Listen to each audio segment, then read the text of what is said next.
Hello guys, तो चलिए start करते हैं आज के यानी कि 20 जून के इंपॉर्टेंट करंट अफेयर्स को। देखिए हमारा पहला प्रश्न क्या है। यूरोप के सबसे बड़े स्टार्टअप सम्मेलन जिसका नाम है विवा टेक, इसमें किस देश को वर्ष के देश यानी कि कंट्री ऑफ द ईयर के रूप में मान्यता दी गई? तो आंसर होगा भारत।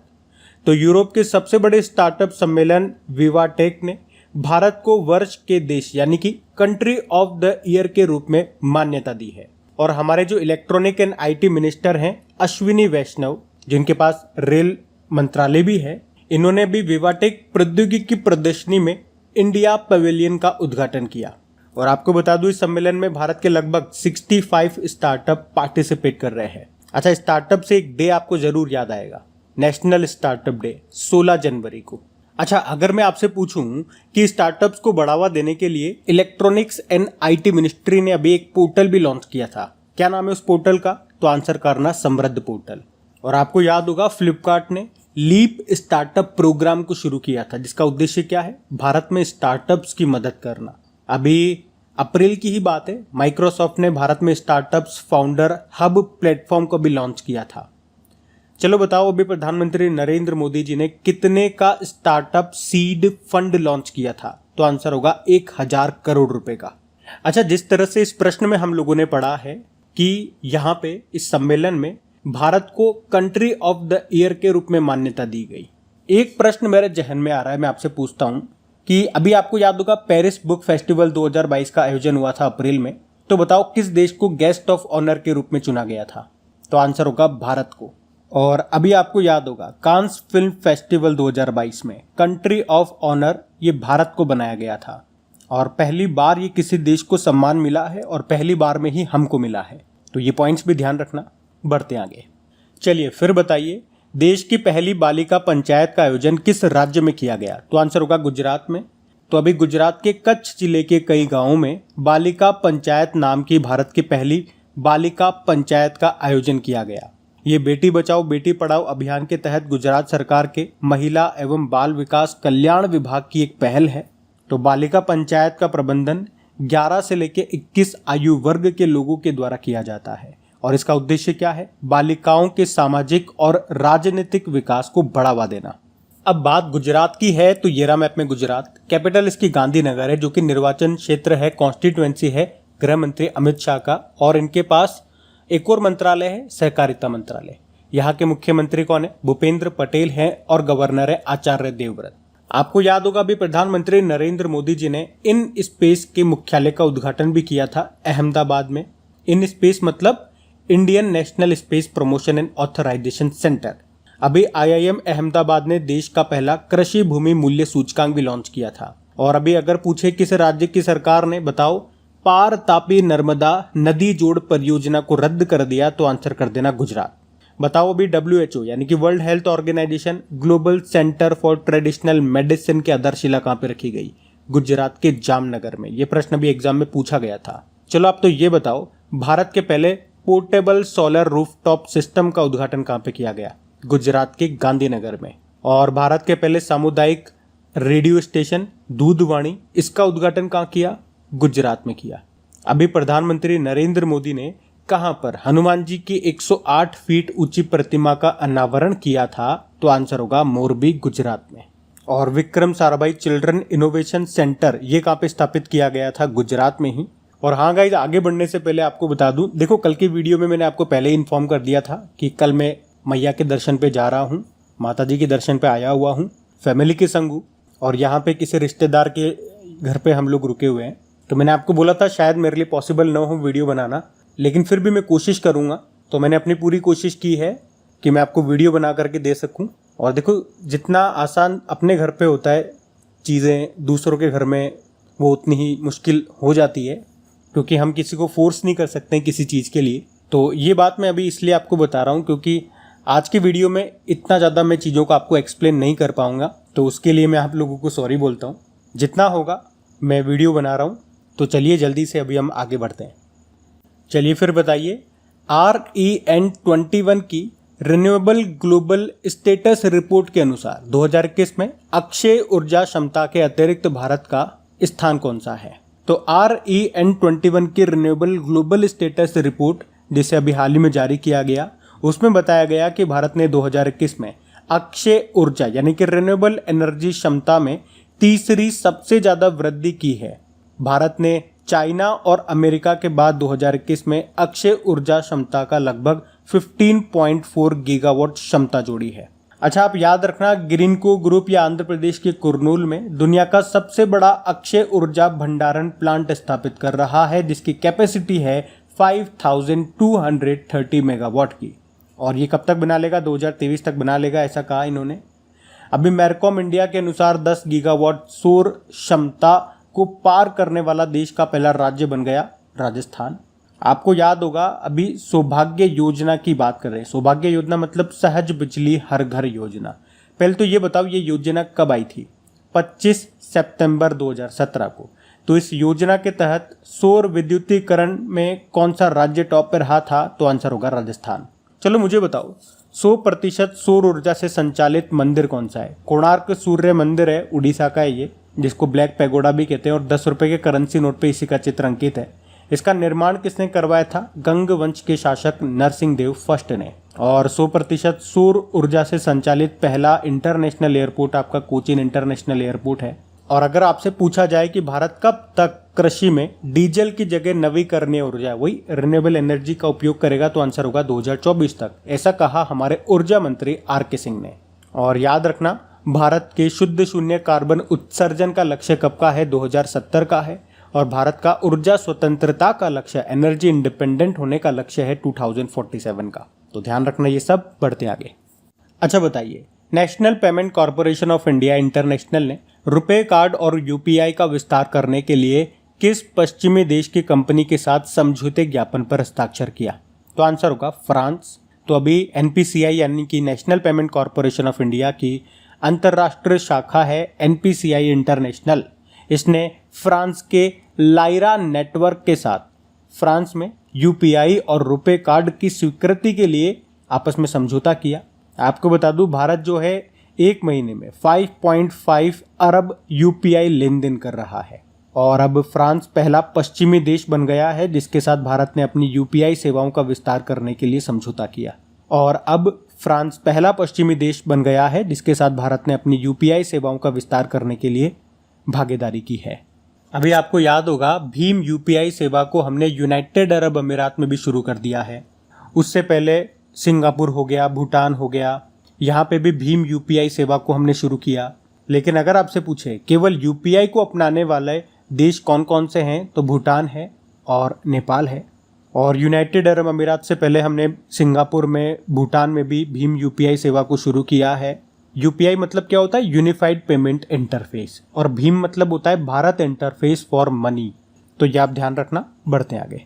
चलिए बताइए, अभी हाल ही में किस देश ने वर्ष 2005 के स्तर से 2030 तक कार्बन उत्सर्जन में 43% की कटौती करने का संकल्प लिया? तो आंसर होगा ऑस्ट्रेलिया। तो ऑस्ट्रेलिया के नए प्रधानमंत्री कौन बने थे अभी? Anthony Albanese.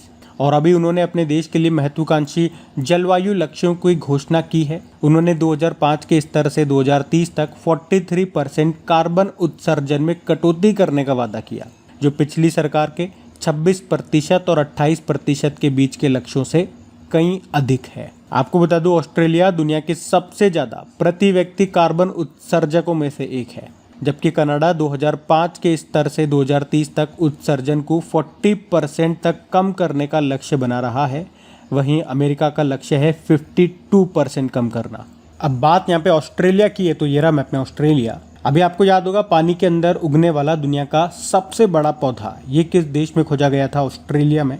आपको याद है, अगले साल जो क्वाड समिट होगा, जो कि इसका 5वां संस्करण होगा, ये कहाँ पे होगा? ऑस्ट्रेलिया में।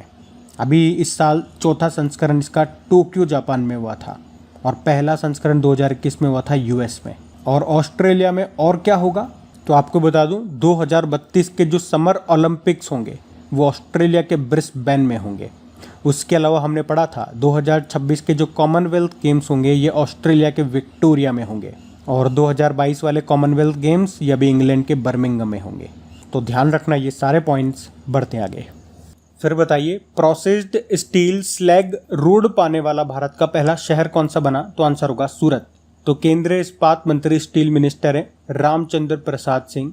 अभी इन्होंने गुजरात के सूरत में स्टील स्लैग से बने 6 लेन वाले राजमार्ग का उद्घाटन किया, जो अपनी तरह का पहला भी है। और इस सड़क का निर्माण 100% स्लैग का उपयोग करके किया गया है, जो इस्पात निर्माण का बाई प्रोडक्ट है। इस्पात मतलब स्टील।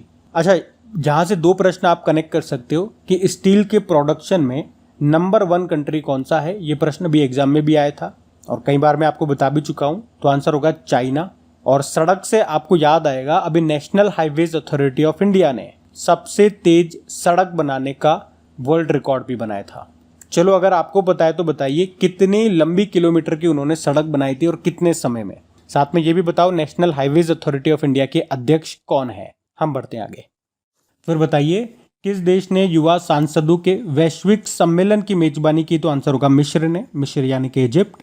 तो मिस्र ने शर्म अल शेख में युवा सांसदों के 8वें वैश्विक सम्मेलन की मेजबानी की है। ये सम्मेलन संयुक्त रूप से प्रतिनिधि सभा और इंटर पार्लियामेंट्री यूनियन के द्वारा आयोजित किया जाता है। आपको बता दूं, जलवायु परिवर्तन के प्रभाव को कम करने के लिए रणनीतियों पर चर्चा करने के लिए 60 देशों के लगभग 200 युवा सांसद इसमें भाग ले रहे हैं। और भारत की तरफ से कौन पार्टिसिपेट कर रहा है या भारत को कौन रिप्रेजेंट कर रहा है? तो नागालैंड की जो पहली महिला संसद सदस्य के रूप में राज्यसभा के लिए चुनी गई थी, कौन? एस फांगनॉन कोन्याक। वो इस सम्मेलन में भारत को रिप्रेजेंट कर रही हैं। अच्छा, मिस्र से आपको जरूर याद आएगा, इस साल कोप 27 का आयोजन कहाँ पे होगा? मिस्र में ही। अगले साल कोप 28 का आयोजन कहाँ पे होगा? यूनाइटेड अरब अमीरात में। और पिछले साल कोप 26 का आयोजन हुआ था ग्लासगो स्कॉटलैंड में। तो ध्यान रखना ये। बढ़ते हैं आगे। अच्छा बताइए, भारतीय प्रधानमंत्री ने किस राज्य में भारतीय क्रांतिकारियों की एक गैलरी जिसका नाम है क्रांति गाथा, इसका उद्घाटन किया? तो आंसर होगा महाराष्ट्र में। तो प्रधानमंत्री नरेंद्र मोदी जी ने अभी मुंबई में राजभवन में एक भूमिगत बंकर के अंदर भारतीय क्रांतिकारियों की एक गैलरी जिसका नाम है क्रांति गाथा, इसका उद्घाटन किया है। अच्छा, अभी नरेंद्र मोदी जी ने प्रधानमंत्री संग्रहालय म्यूजियम का भी उद्घाटन किया था। कहाँ पे? नई दिल्ली में। अब बात वैसे यहाँ पे महाराष्ट्र की है, तो ये रहा मैप में महाराष्ट्र। कैपिटल इसकी क्या है? मुंबई है। और आपको बताए मुंबई किस द्वीप पर स्थित है? सालसेट द्वीप पर। और किस नदी के मुहाने? उल्हास नदी। याद रखना, मुंबई के साथ में 2 दर्रे आपको मिलेंगे। एक है थालघाट दर्रा जो कि मुंबई को नासिक से जोड़ता है, और दूसरा है भोरघाट दर्रा जो कि मुंबई को पुणे से जोड़ता है। आपको याद होगा 2023 में अंतर्राष्ट्रीय ओलंपिक समिति सत्र की मेजबानी करेगा मुंबई। और भारत की पहली वाटर टैक्सी सेवा का उद्घाटन कहाँ किया गया? याद रखना, ये भी मुंबई में। और बुलेट ट्रेन ये कहाँ से कहाँ चलेगी? मुंबई से अहमदाबाद चलेगी। और बुलेट ट्रेन की बात हुई है तो याद रखना, इसका पहला स्टेशन कहाँ पे तैयार हो रहा है? सूरत में। उसके अलावा आपको बता दूं, अभी अप्रैल महीने में पहला अतुल्य भारत अंतर्राष्ट्रीय क्रूज सम्मेलन 2022 का भी आयोजन हुआ था मुंबई में। और भारत के पहले बायोगैस संचालित इलेक्ट्रिक व्हीकल चार्जिंग स्टेशन का उद्घाटन भी किया गया था मुंबई में। और आपको याद होगा, अभी मुंबई और हैदराबाद को tree city of the world के रूप में मान्यता दी गई थी 2021 के लिए।